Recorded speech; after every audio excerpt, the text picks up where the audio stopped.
Hey everyone, today we're going to be talking about Enhanced Shamans. This is going to be a pre-raid best in slot guide, and it's not going to be the absolute best in slot that costs thousands of gold and take weeks and weeks to farm. This is going to be focused on gear that you can get from dungeons, mostly blue gear that you can get in the first couple weeks, so you can get in Karazhan and start getting you some raid gear.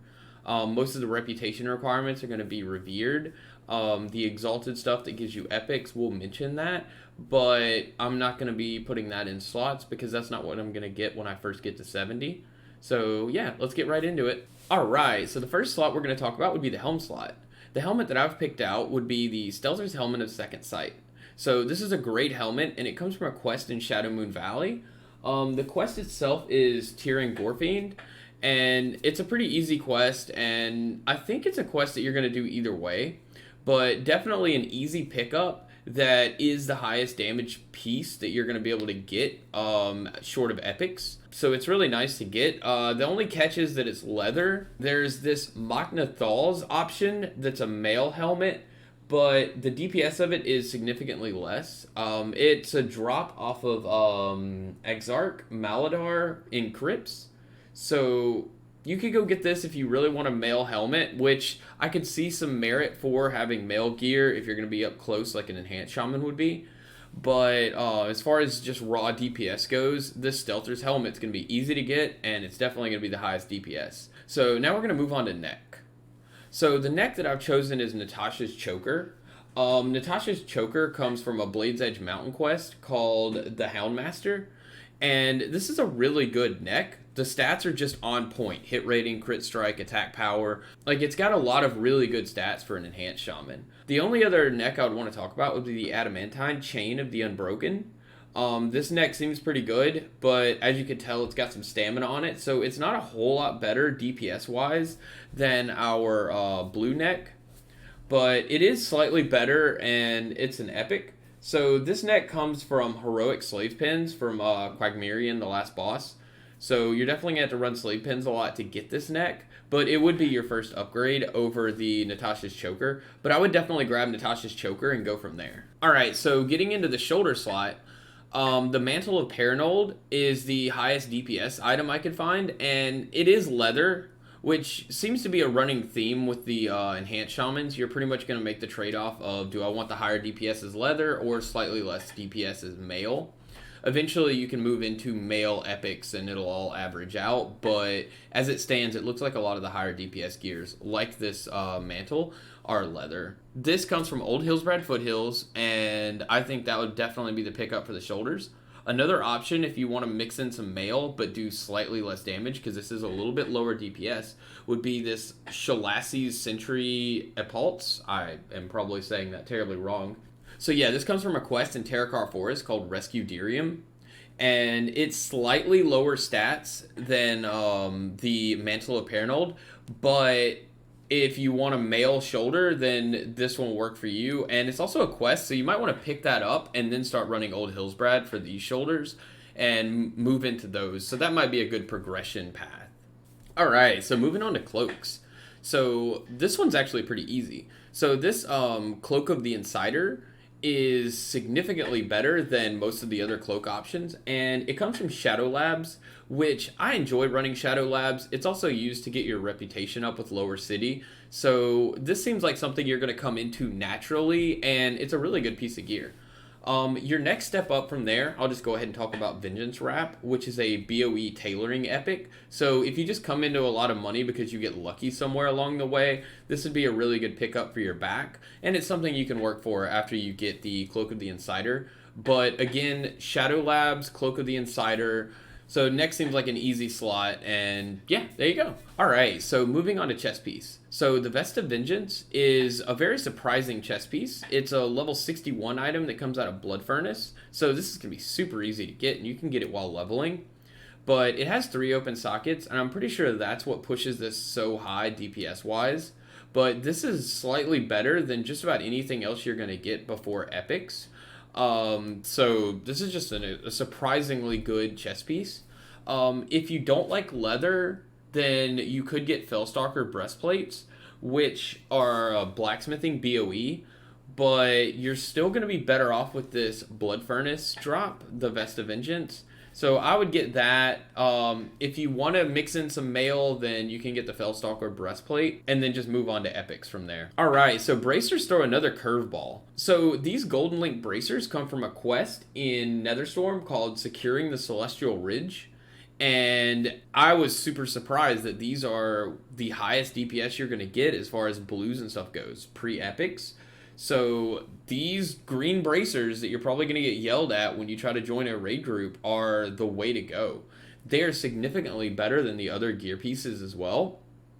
So I didn't really see a point in adding a backup item when this item is going to be super easy to get, and it's also much better than the other things that can go in that slot. So that's definitely something to consider. And we'll jump into gloves now. All right, so gloves. These fell leather gloves are crafted. I hate giving crafted options, but these gloves are super good and they're not terribly expensive to craft. So I definitely recommend those.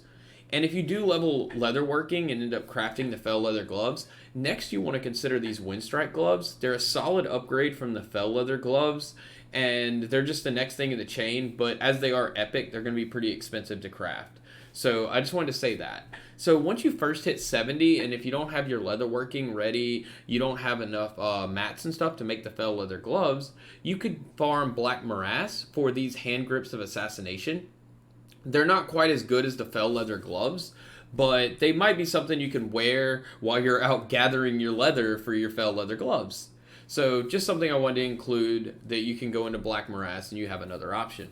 All right, so belts. So belts are kind of interesting. So you've got Sokrathar's Girdle here as your best DPS blue belt, and this comes from a quest called Turning Point in Netherstorm. And the only catch with this belt is that it's leather. A male option would be the Fellstalker belt. It's only slightly worse. Like, the stats are very, very close between these two belts.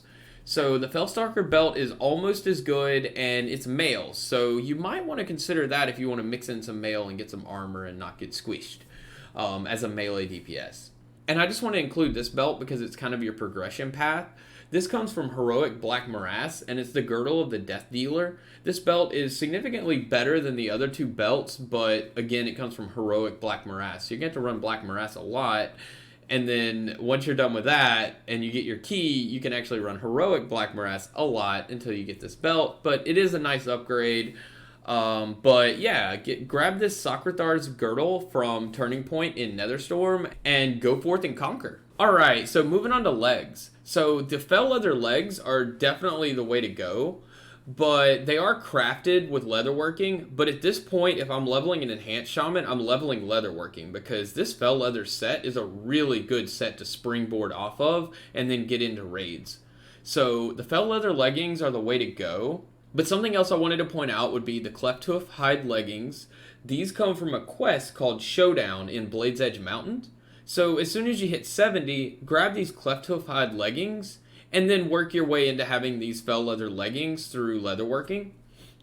One other thing I would mention would be a male option, because both of those options are leather. And these Scaled Greaves of Patience are an okay male option. We're dropping down 10%, 15%. They're not quite as good as the other items, but they are still alright. And they come from Old Hillsbrad Foothills. So I would personally go with the fell leather leggings as soon as possible. Grab your Cleft Hoof hide leggings as soon as you hit 70. Move into those. And if you do need mail because you find you're dying a lot in raids, then you could move into these Scaled Greaves of Patience to lower your DPS a little, but up your survivability. That's kind of a trade-off there. Alright, that's it for legs. Let's talk about some boots. So, again, the fell leather set. I can't say this enough. This set is really good. So, fell leather boots are my recommendation. I hate recommending crafting stuff because it can get expensive, but this set is just so good. I mean, look at this. Hit, crit, attack power, 2 open sockets, and the socket bonus is attack power. Like, man, these boots are killer. But I will mention these Fellbore hide shoes as another option when you first hit 70 and you haven't made your fell leather set. The Fellbore hide shoes are from the Cipher of Damnation quest in Shadowmoon Valley. You're going to do that quest anyway as part of your progression. So you'll eventually get these, and then you'll make yourself some fell leather boots, and that'll be how that is. So boots are pretty simple, and yeah, so we'll move on to rings now. Alright, so rings are interesting. So we've got Overseer Signet and Kalon Signet, which are going to be your two best blue rings. The catch is that they're both quested in Netherstorm that require you to be Aldor. I don't know if I would go Aldor just for these two rings. They're only barely better than this Slayer's Mark of Redemption and Band of Anguish, which are Shadow Moon Valley quests that don't require you to be Scryer or Aldor. But if you do want to go Aldor, then these two rings are definitely the way to go because they're slightly better. This one comes from a Shutting Down Manaforge quest, and then Kalon Signet comes from Death Blow to the Legion. And again, they're Netherstorm quests that require you to be Aldor. But the good Shadow Moon Valley options we have here are Slayer's Mark of the Redemption that comes from the Dissension Amongst the Ranks quest that I usually end up doing anyway. And then Band of the Anguish, which is News of Victory, which is another Shadow Moon Valley quest. So I would personally just grab these two if I didn't decide to go Aldor. But I feel like with an Enhanced Shaman, you could probably just go Aldor for the rings. And honestly, you could probably go Aldor and then switch back to Scryer if you wanted to. But these are just slightly better, so I definitely wanted to say that. Another thing I included was the Shapeshifter Signet here. It requires Exalted with the Lower City, which is going to be a goal you're going to go for anyway. But you can definitely move into the Shapeshifter Signet after getting either of these questable rings. Alright, so moving on to trinkets. These two trinkets are just really iconic, which makes this such an easy choice. So the Hourglass of the Unraveler comes from Black Morass, normal, and you're going to be fighting rogues for this trinket, but this is such a good trinket. So Hourglass of the Unraveler is the best trinket you're going to get. The Abacus of Violent Odds is also super good. This trinket comes out of Mech, so these are very farmable trinkets. And these are just definitely the way to go. So Hourglass of the Unraveler and Abacus of the Violent Odds. Yeah, so these two are just really great trinkets. So yeah, alright, let's move on to weapons now. Alright, weapons are a little complicated. First, we have to go into Arcatraz Normal and get Reflex Blades. This is going to be your highest DPS blue weapon. So that's going to cover your main hand. Now your offhand though, I would recommend the Harvester of Souls, which requires being exalted with Lower City. This comes from Heroic Crypts. So you're going to have to run Shadow Labs over and over again to get exalted with Lower City and then grab the Harvester of Souls. I really hate recommending something that requires being exalted, but I think this is worth it. And your other options are really not that great. Another option would be the Blood Skull Destroyer, but this comes from Heroic Old Hillsbrad Foothills. So if you like Black Morass more than Shadow Labs, you could get exalted with the Keepers of Time and go for this Blood Skull Destroyer. But really, you're pretty much picking which one you want to go with. That's about it for weapons. I wish there were some better options, but that's it for now. Alright, so totems. So the first totem you're going to get when you hit 70 would be the Storm Fury totem. So this totem comes from the News of Victory quest in Shadow Moon Valley. So it's a pretty easy to get totem. So once you get your Storm Fury totem and you're looking for your next upgrade, the next totem and the best totem you're going to get is going to be the Totem of Astral Winds that comes from Heroic Mana Tombs. You have to get exalted with Lower City to get this. And honestly, when you're looking at your weapons and trying to figure out which thing to get exalted with, you could also get exalted with the Lower City to get the Harvester of Souls, and then pair that with the Totem of Astral Winds, and you'll get a really nice bump from getting exalted with Lower City. So that's something to consider. So personally, I would level leatherworking and make the fell leather set, and then work on getting exalted with Lower City first. That seems like a pretty good progression path to me. Alright, well that about sums it up for Enhanced Shaman gear. I feel like we only hit 2 real snags there. You're going to have to get exalted with somebody to get a decent weapon setup.